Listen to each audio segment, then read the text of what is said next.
And yes, that's how I got into the arts. Next question, go. Okay, yes, and. We are on a time scale here.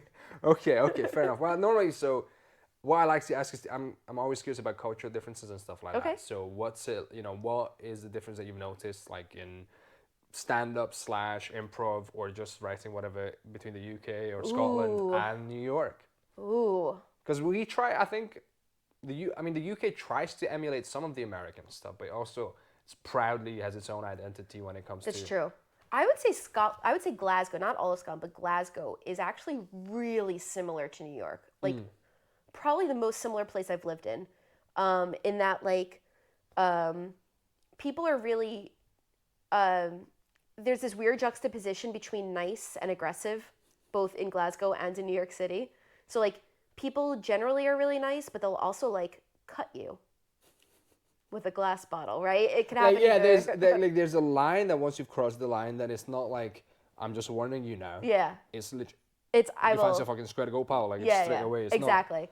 not from zero to hero. People, yeah, exactly. People will tell you here I think what they actually think. Like, I used to live in Southern England, right? Nobody would tell you what they actually think. Yeah.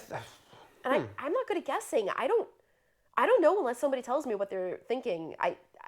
Yeah, maybe I don't pick up on like people's like cues very well, but like unless somebody says what they actually mean, I just take them at face value. Fair enough. Yeah, I think, I mean, the whole stiff upper lip, that's an English thing of like not expressing too much. Like, don't show if you're too offended by something. So I love complaining. I love complaining so much. So I think that's what it is potentially, is that one of the side effects of the stiff upper lip is not just expressing how you fully feel. Yeah. As opposed to me, being on the phone and somebody telling me that they can get me in for a dental appointment, and I'm like, let me tell you what I think about this. You're a jerk. No, I didn't go off. I was just like, okay, have a nice day. Wow, that was cutting. Okay, have a nice day. Tell them how you really feel. I think they had an idea. That's true. What are the differences? Oh, okay, so this is a big difference. So, like, I'm Jewish. Am I allowed to bring that up? Yeah. Yeah, I'm Jewish. And Well, it's you. You can talk about whatever the fuck you want to talk about yourself. and I would say the biggest difference is, like, I grew up with a lot of Jewish culture just permeating New York culture, right? There's a lot of Jewish culture in New York culture. Yeah, it's very much like it's been adopted very much.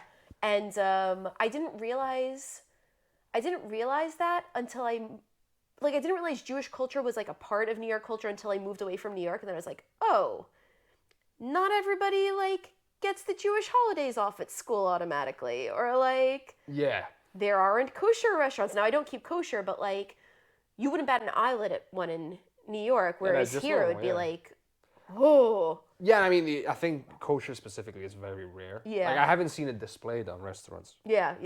As opposed to like halal, you see it. Yeah. So that's a big difference. Okay. I'm not sure there's a difference much in comedy. I haven't really come up against that yet. I think maybe the biggest difference is like, because I'm American, I come across as like very enthusiastic.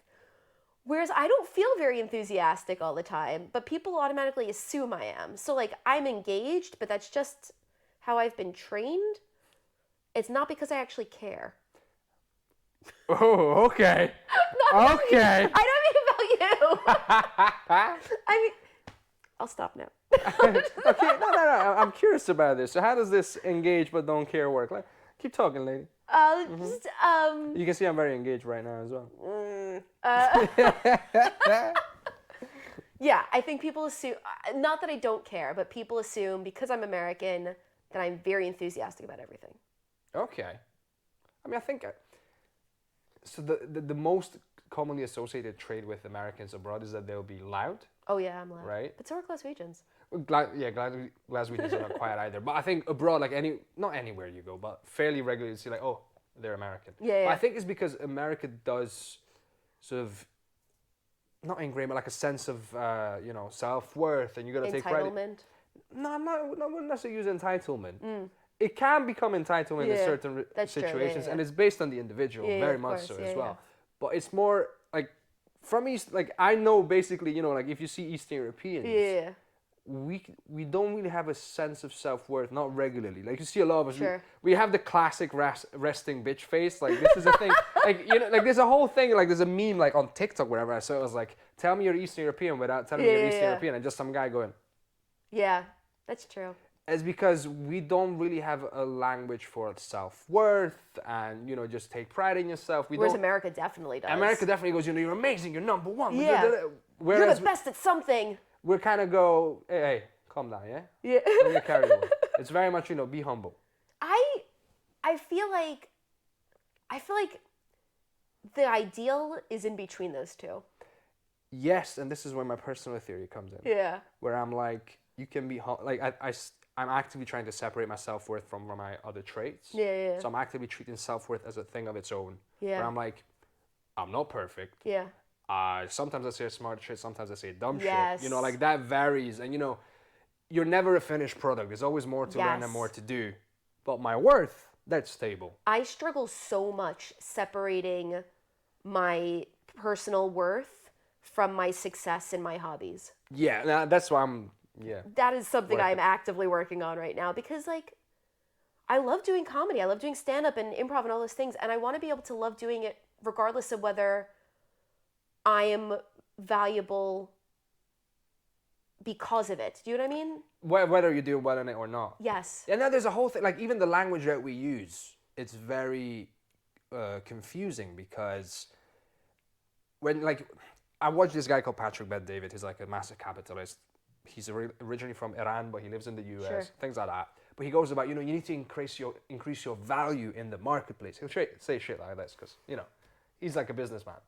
But I'm like, yeah, but what do you mean by value? Yeah. Or a lot of times they'll say, confidence comes from being good at something. I'm like, well, you conflate in two things. Confidence is being okay in your own skin. That's true. Being good at something is being good at something. I'm pretty confident at loads of things that I'm shit at. But yeah, it's both very, being good at something is incredibly valuable. Yeah. It's useful. Yes. Again, see, I'm using that word again interchangeably. Yeah, but yeah. there's a difference between utility and value. And I think that's inner value and outer utility are different things. And until you have that in your head clear and you're like, okay. That's true. You gotta, and they literally play, this is where I get geeky. Yeah, go on. I've been doing this for a while. Let's do it. But no, it's just, the lot of self-sabotage comes from, there's the part of you that wants to have stable inner value, and there's the part of you that wants to do shit. Yeah. And then you sit down and, this is going to be really cool if I do this massive project. But then the part of you that just wants stable value right now is like, yes. Yeah, but what if we just do this because this is easier and I'm going to feel better about myself right now? Yeah. Let's just scroll Reddit. Let's just... Yeah. Yeah. Yeah, and then, you have that nice feeling, that warm and fuzzy feeling on the inside, and you just start doing this thing because you only allow yourself to feel good about yourself when you finish something. So finish reading this thing. Yes. You finish something. Well done you. Yeah. So it is, I'm very much, I have my own, not my own theory, but I'm very much into this separation. Having a stable sense of worth that's inner and independent of literally everything. Yeah. So that's why I believe that value is a separate substance. Oh, absolutely. I mean, like even an actual substance like water and even without that oxygen. Geeky shit, no offense, but just no. I'm gonna put this in the clip. Just me going da da da da. And you're like, so even without all that bullshit you just said right now. I know you spent a lot of time thinking about this, but just chill out. Okay, so the years of therapy. Let's put that to the side. Yeah. Yeah. Oh, that was gold. I want to be able to just relax about my comedy career without thinking, am I getting ahead? Yeah, I mean, again, and then the question becomes, why do you want to get ahead? Am I having fun? Yeah, right? Because I mean, you can say, yeah, I want to make a living out of it. Okay, cool, do that, but... I don't think I do. Well, in that case, you don't have to. I'm quite happy doing it as a hobby, and yeah, there's nothing wrong with that. I'm quite happy just following the fun. Yeah, that's the other thing I had to learn. Again, because I was like, if you do something, do it properly. Yeah. I was very much like, well, if you give up comedy, if you give up the arts, I was like, oh well, okay, fair enough. You can never do anything artsy ever again. It wasn't even. Well, maybe was it just an element of like, you gave up. Yes. There was an element of maybe disdain is too strong of a word, but just a bit of like disappointment in you as a Yeah. person. Yeah, like I failed somehow. Yeah, like, no, you gave up. Fair enough. Yeah. I can't listen to your advice on this. But now I'm like, okay, hang on. People are allowed to enjoy something for a, you know, you don't have That's to enjoy true. it 24/7. It's like a relationship, you know, not every relationship has to be forever. Some of them could just be for funsies. Yeah. I compare most metaphors and similes to relationships. Everything can go back to a relationship. Give me another subject, I'm going to compare it. I'm not going to say food because that's an obvious one. Give me something harder. I don't know. Cars. I mean, that's Car. the whole relationship again. Your relationship with your own car. That's true. You put money into it. You know all the sounds it makes when it's happy or when it's struggling. You know, you spend a lot of time in it. Sometimes you get remorse when you go straight into it because you're thinking, oh, there's a big commitment. But you could always, Sometimes you feel like you're cheating in your car by driving another one. right? You're like, oh, this feels nice. Feels good, but should I be doing this? I don't know. I feel guilty. Oh my god, this is my friend's car. Oh no. Better not tell my friend. I don't know how you would have gotten the keys without the friend knowing, but here we are. I'm sure you can find a way. Don't tell your friend about this. Any other improv tricks you want to try out in this interview?